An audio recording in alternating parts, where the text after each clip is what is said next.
Okay, so this video is going to contain mentions of pregnancy loss and maybe some blood or spotting, things like that. So if you're uncomfortable, this is your warning, forewarning, trigger warning, what have you. So this December, I got pregnant with my third child, which is great. We were so happy. And then January 1st, I lost my mom. That I may do a separate video for that, explaining that whole situation. So yeah, I lost my mom January 1st, which caused a lot of stress on me. And shortly after that, at about 5 weeks pregnant, I started spotting, which isn't uncommon in early pregnancy. I know that and everything. But at 6 weeks, I was still spotting off and on. Not a whole lot. Just pink when I wiped and everything like that. So at 6 weeks, I went to emergency or urgent care, whatever you call it, to get checked out, make sure the baby was in the right spot, and all that. So they gave me an ultrasound. Baby was good, baby's in the right spot, had a heartbeat, but I don't know what my HCG levels were at or anything like that. They didn't tell me, so I'm assuming they were good. They sent me home, told me I was having a threatened miscarriage, and there wasn't a whole lot they could do, and to follow up with my general practitioner. For the next 4 weeks, I couldn't get in to see anybody, and by the time I made an appointment, it didn't matter. At 10 weeks, February 19th, 2023, I had my miscarriage, and it was one of the hardest things I experienced. It was that morning I had some cramping that was a little stronger, and I could feel it in my back. With my son, I had back labor, and I was starting to feel like those pre-period cramps or early labor cramps, and then they slowly progressed, and I was like, okay, this is happening. I mentally prepared myself that it was going to happen, but you can't prepare yourself for that. So I had a pad on because I could feel it happening.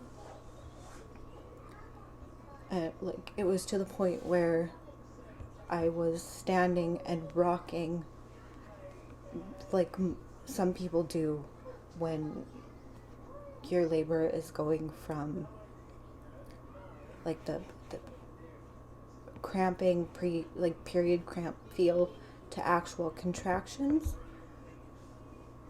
And I felt my water break, and then I felt the baby come right after, which I wish I was in the bathroom for, because seeing it is hard, especially when you have 2 healthy children and had 2 healthy pregnancies before. You know what it feels like as they grow inside you, as you give birth and you see them for the first time. Not that someone who hasn't experienced it and has experienced a miscarriage, that the feeling isn't any different. It's hard either way. Yeah. I am currently 5 weeks now, and this past Saturday I started having some light pink spotting again. And when I talked to my doctor or nurse practitioner,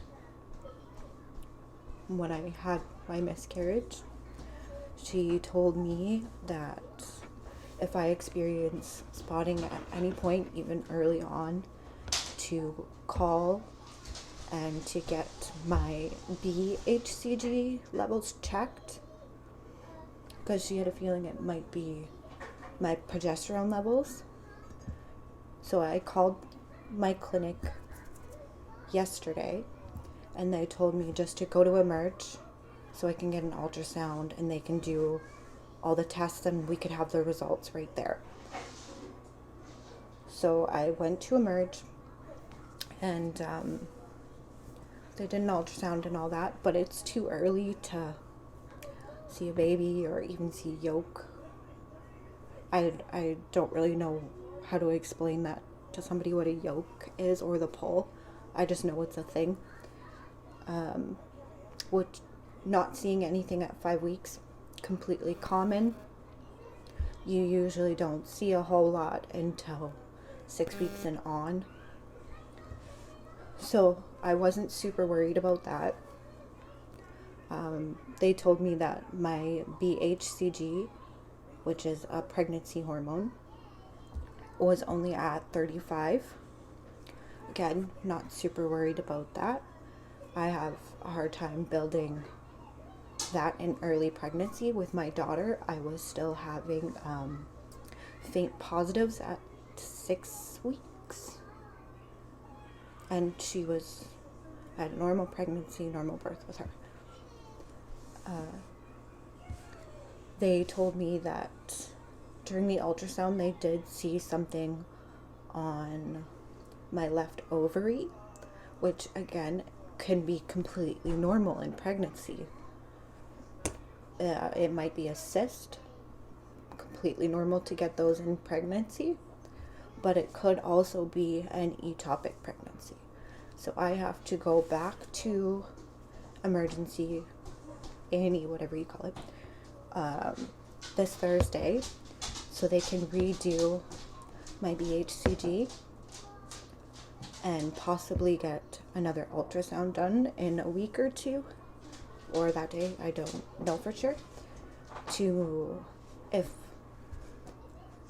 my HCG is completely gone, it's gone back down to 0, that means I lost the baby already. And if it's still climbing, it could be a normal pregnancy still, it could be an ectopic pregnancy, and that's a pregnancy that implanted in your fallopian tubes, I believe, and it didn't go down to my uterus. And I don't know what to do. I don't know how to feel. I'm sad, obviously, and I don't understand how I could have 2 healthy pregnancies, then go to this.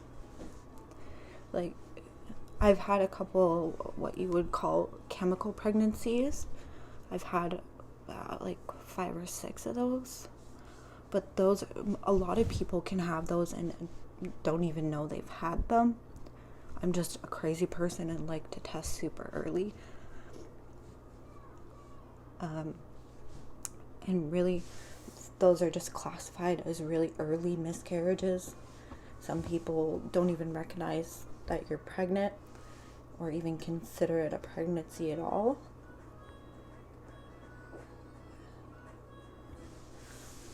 But yeah, to go from having 2 healthy pregnancies relatively close together, my daughter was 9.5 to 10 months when I got pregnant with my son, and they were both healthy. I'm posting this video not even for awareness, but more of a sense of not being alone, because I know there are many women or people who experience this and go through this, and yeah. But thank you for listening.